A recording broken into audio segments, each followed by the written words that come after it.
From the Department of Communication in Phillipsburg, this is 30 Minutes with Government with Cedric Peterson.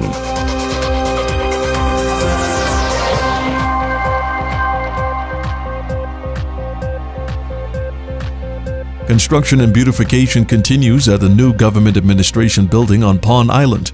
At the Council of Ministers press briefing of Wednesday, January 30th, Prime Minister with responsibility of general affairs, the Honorable William Marlin, updated members of the media about the progress being made. As you can see when you visit the building here, or if you drive by, you can see that work is in full swing. In December, the contractors went on their December break, even though some work had continued. But since the break is now behind us, they have started in full swing again on working on the completion of the building. The schedule had been that by January 31st, they will officially hand over the completion. But we are presently right now doing, if you want to call it, some internal auditing in terms of things that are not yet working the way we would want them to. But it's a tremendous change from what it was. The railings have arrived. They are putting those up as well. The lights in the parking, both at the front and the back, the landscaping. But more importantly, on the inside, on floors 2 and 3, work is being done so that the moving in can continue. Most of the people who have to be in on the right or the northern wing of the building, the top floor, they have settled in.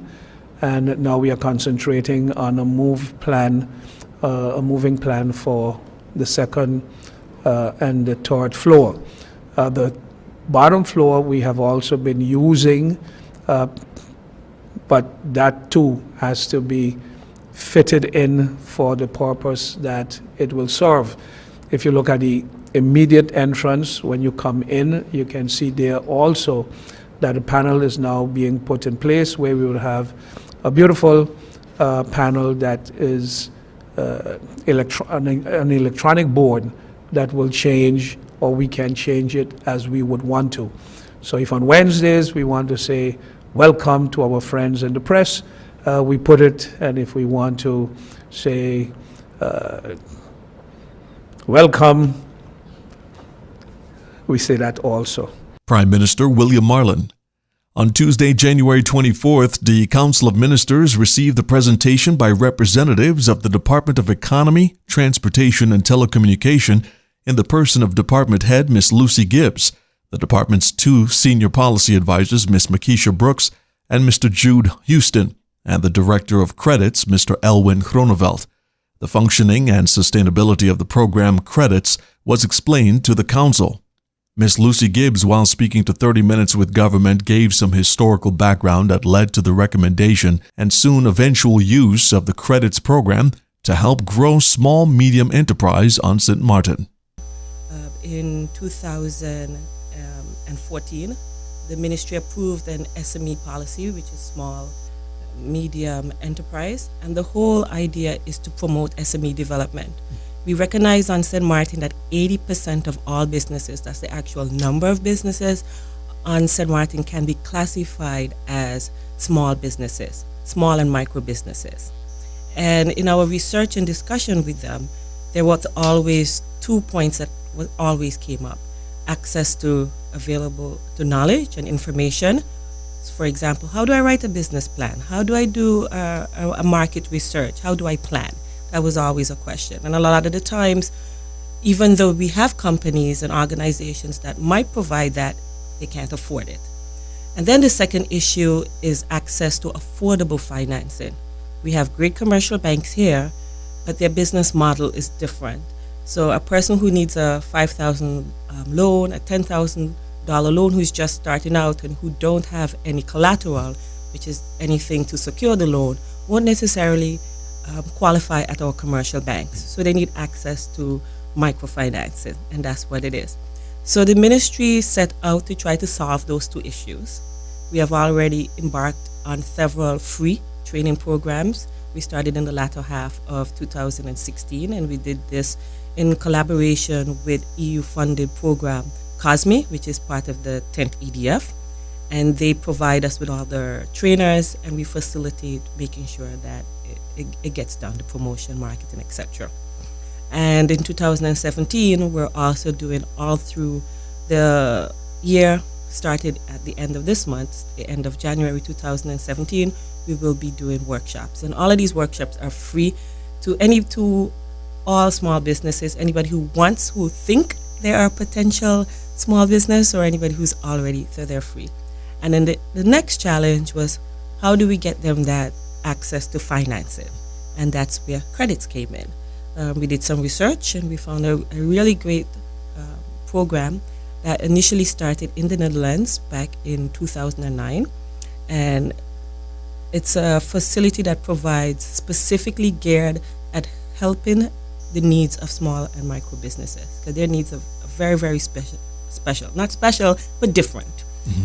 And that's what the it provides access to financing. Head of the Department of Economy, Transportation and Telecommunication, Ms. Lucy Gibbs.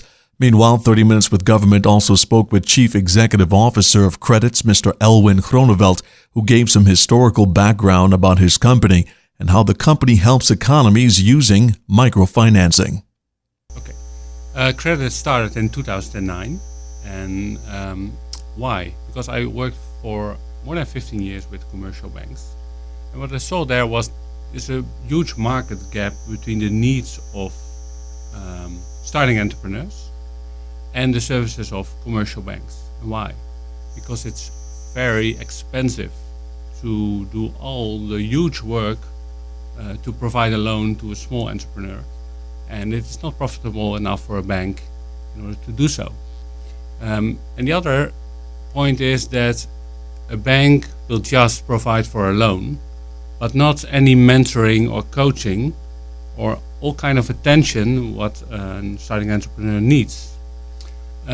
So in those days, in 2006, I thought there should be another way in order to give starting entrepreneurs access to a loan, to money, and to mentoring. And microfinance is an worldwide solution. It started years ago in Asia, and I was inspired about this program, and I started it with help of the government in 2009 in Holland. And what we did is we just provided a loan, a microloan up to 35,000 euros in Holland, and we combined this with all kind of help with online tools, e-learnings, and a mentoring program. So we have about 600 volunteers who helps our customers to be successful. And most of them are existing entrepreneurs, very successful entrepreneurs helping others. And that's the way how it works in Holland. So right now we have more than 9,000 customers with a loan for a total 200 million euros. And we are scaling up a little bit, also in credit limit to 250,000 euro. So that's the story of Holland. But my big dream was to use all our experiences in Holland in the other parts of the kingdom. And so we started about 14 months ago in Bonaire with the help of the government again, just to start up a little branch using the back office expertise from the Netherlands. And we provided more than 25 loans in Bonaire the last 14 months. And afterwards, we introduced this product, microfinance, in Aruba. We will start there at the 1st of April. And Sint Maarten is the next island. So I'm absolutely excited about how we expand our expertise and our products and in order in the Kingdom of the Netherlands, in order to help a lot of people start up their business. Not only with a loan, but also with help, with e-learnings. How do you write your business plan? So Credits is also for to people who are waking up in the morning and say, okay, I want to start up my own construction company, but how do I write a business plan? I don't know. I need tools, I need templates, I need help, mentoring programs. So we combine these trainings from the government with all our tools in order to help people start up their business. Chief Executive Officer of Credits Microfinancing Netherlands, Mr. Elwin Groneveld. More stories still ahead as 30 Minutes with Government continues after these public service announcements. 2017 public holiday schedule. Good Friday, Friday, April 14. Easter Sunday, Sunday, April 16. Easter Monday, Monday, April 17. King's Day, Thursday, April 27. Labor Day, Monday, May 1st. Carnival Day, Tuesday, May 2nd. Ascension Day, Thursday, May 25th. Whit Sunday, Sunday, June 4th. Emancipation Day, Saturday, July 1st. Constitution Day, Monday, October 9th. St. Martin's Day, Saturday, November 11th. Christmas Day, Monday, December 25th. Boxing Day, Tuesday, December 26th. And New Year's Day, Monday, January 1st, 2018. The 2017 public holiday schedule can also be viewed on the official website of the Government of St. Martin, www.stmartingov.org. The Ministry of Public Health, Social Development and Labor hosted a two-day conference on the topic of national health insurance. The well-attended conference was held on January 26th and 27th at the DV Little Bay Resort. The goal of the conference was to discuss and exchange ideas on a way forward in realizing a viable and sustainable national health insurance system for St. Martin. Minister of Health, the Honorable Emile Lee, delivered the opening address. The idea for this conference began actually from me attending a conference in Bonaire that was organized by Dr. Lalta. Had an opportunity to spend time with the professor. And as it turns out from the conference, there was many health policy advisors from, in particular throughout the Caribbean, but in particular from the Dutch Caribbean. And many of them were literally students of the professor, or prof, as the doctor likes to refer to him.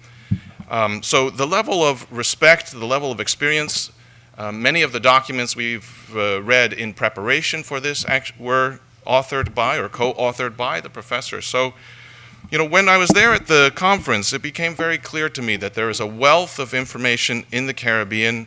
There's a wealth of information in the consultants or the advisors that have come here.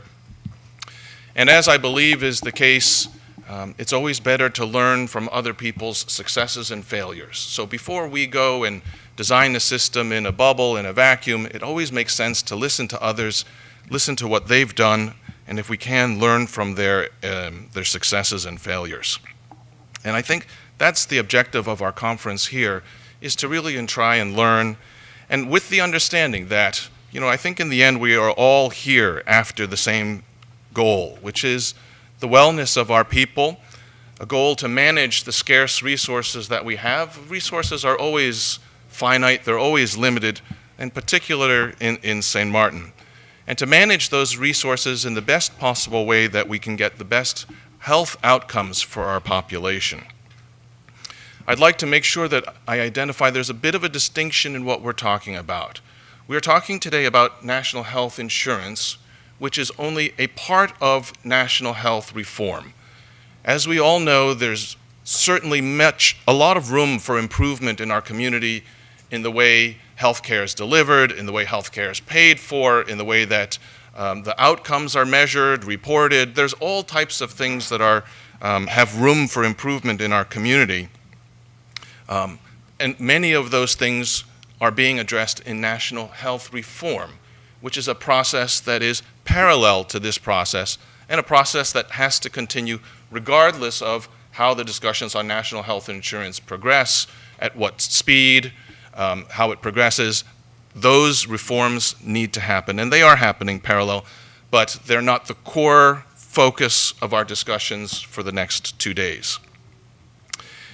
And I believe, and much of it is anecdotal, but I think even within the group here, much of our opinions are anecdotal as well. So You know, during diabetic conference, I attended where they had a sort of an open house for people who were possibly diabetic. And in there, I saw a gentleman come in. His toe was badly infected. Much of the skin was dead. He had visited his family physician, who had just put him on antibiotic medications, which apparently, based on the visiting podiatrist, was not the right action. And actually, as I looked at the photographs later, much of his leg below his knee was already black and necrotic, and probably, I'm sure by now, probably ended up with a portion of his leg amputated. But the conversation, the lack of awareness, made me very concerned about how we are delivering basic care to our community. My visit to Colombia, I went to Colombia very much with let's say sort of an aggressive attitude. You know, many stories about how we send patients to Colombia, we send them for a week, they end up staying for a much longer period of time. But amongst the discussions, for example, it became very clear that the physicians in Colombia were frustrated because we were sending patients. For example, there was a patient there at the time that was sent for cardiothoracic surgery, but when they got there, it turned out they had unmanaged high blood pressure, undiagnosed diabetes, and it turned out then that they had to delay treatment and bring those other things into under control before they could go ahead with the intended medical treatments. You hear too many stories about people who are not able to access our healthcare system for one reason or another. Some of our private insurance companies have exclusions for pre-existing conditions. Some of them have clauses where after a certain age they're not welcome. And then there's also things where people, if they have a claim history, they end up finding that their policies are not renewed. And ultimately, because we are a civil society, those costs end up being borne somewhere. Very often they fall on the responsibility of government to pay, and when government pays, they're spending your tax money anyway. So eventually, somehow, most of the time, these things are being paid. And so I think we have an obligation to manage that process, to make sure that we're managing those finite resources for the best possible outcomes. Minister of Public Health, the Honorable Emil Lee. The Ministry of Education, Culture, Youth and Sports, in collaboration with the Gifted Foundation, hosted the second part of the I Am King Trilogy series of events. The panel discussion titled Man to Man, a no-holds-barred conversation, contained a panel of men 24 years and under and 25 years and over. The panels varied as various vocal men and young men throughout the community were part of the discussion. Mr. Lenworth Wilson, president of the Gifted Foundation, hosted the event, while keynote speaker Mr. Niels Katzberg of UNICEF also presented and relayed to the audience the importance of a man's development in our community. Minister of Education, Culture, Youth and Sports, the Honorable Severia Jacobs, delivered the opening remarks. I think for too long we have accepted in our Caribbean society the diminishing role of men in our homes and in our communities. When we look back to, I'm 48 now, so when I was a child, many of our teachers were men, many of our leaders in every area were men, families, men were prominent in the household. And I just came from a celebration for a 100-year-old man on St. Martin. And stories we told, some are not that. We don't want those, some other things that he's done, repeated, because we know how it was back in those days. And so he does have 32 children, alive. But the good thing is he took care of all of them.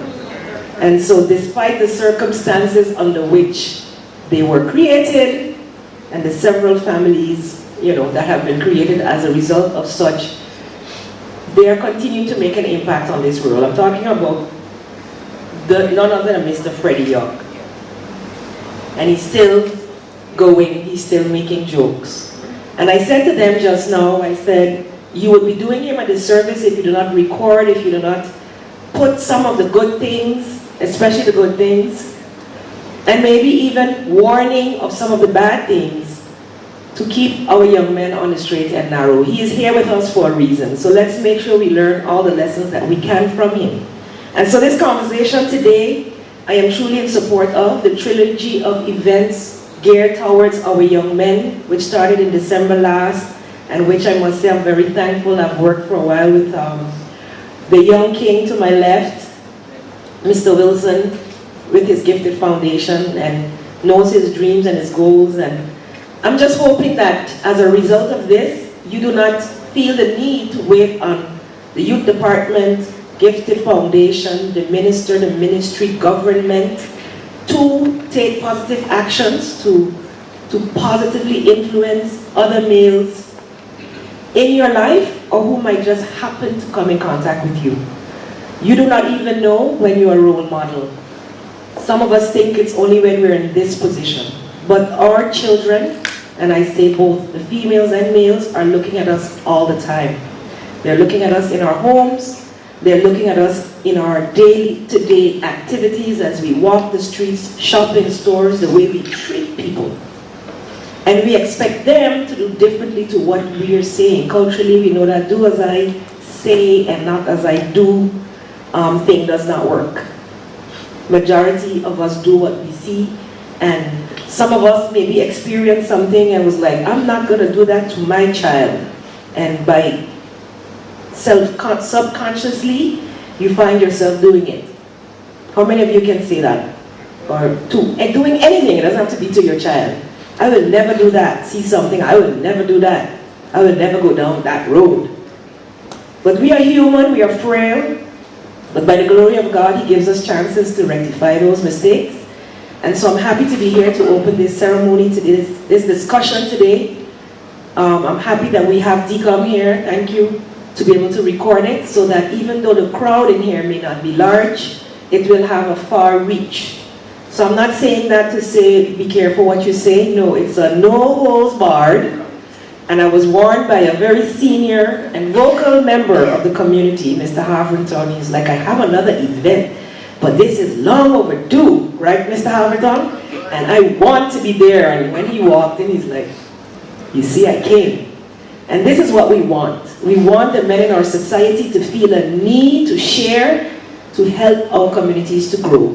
Talking about what is ill does not help it to change. You have to be that change, and I'm happy that you're here to do that today. Minister Silveria Jacobs. Meanwhile, keynote speaker Mr. Niels Katzberg of UNICEF relayed to the audience the importance of developing young men in our community.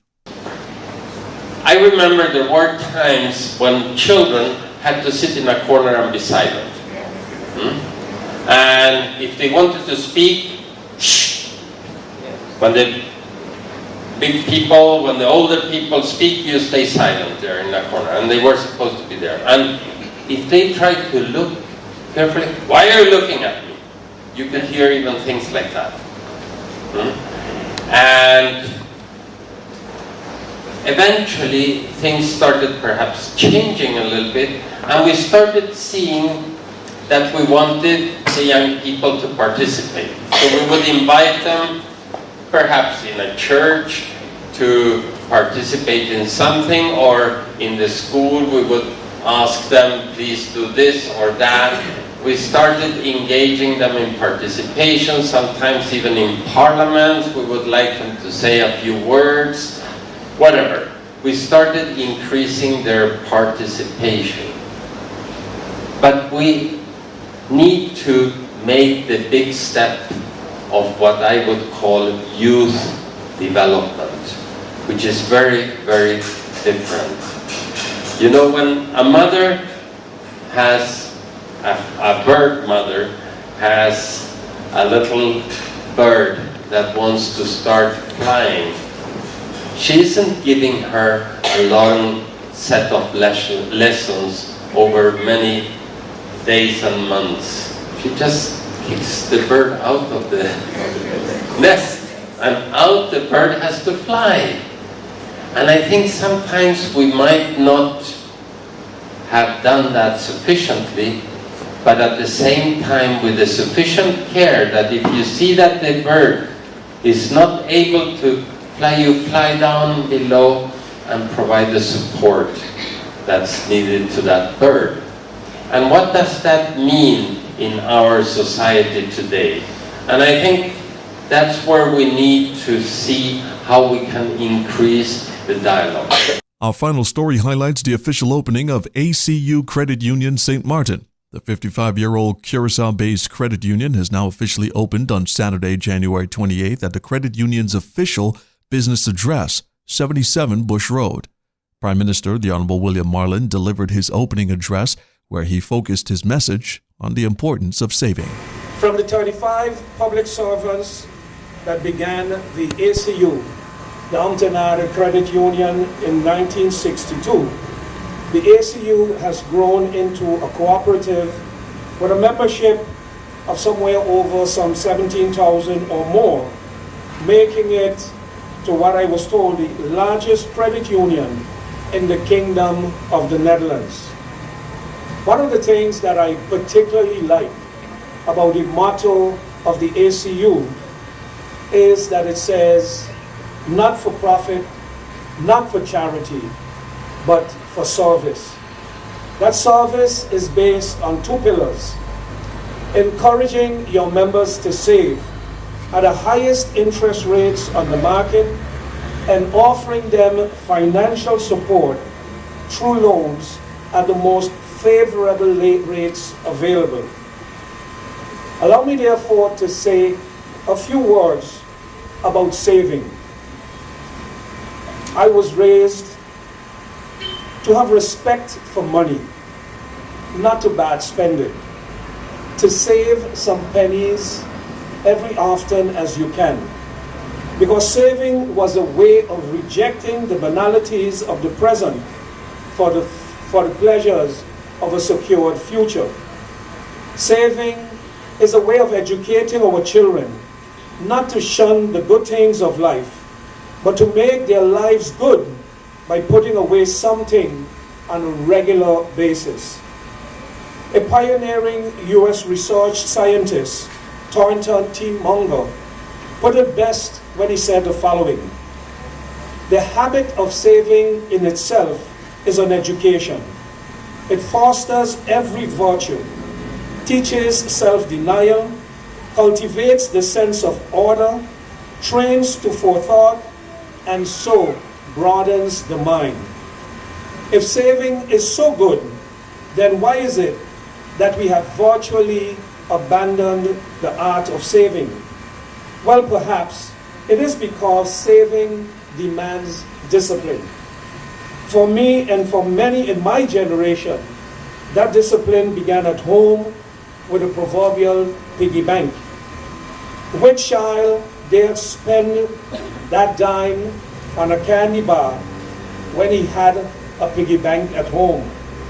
Who dared break that piggy bank before it was really full or without the permission of your parents? Prime Minister, the Honorable William Marlin. That brings us to the end of this edition of 30 Minutes with Government. For video on demand of all Department of Communication programming, be sure to visit the official government website, stmartingov.org. I'm Cedric Peterson. On behalf of the government of St. Martin and all of us here at the Department of Communication, thanks for tuning in.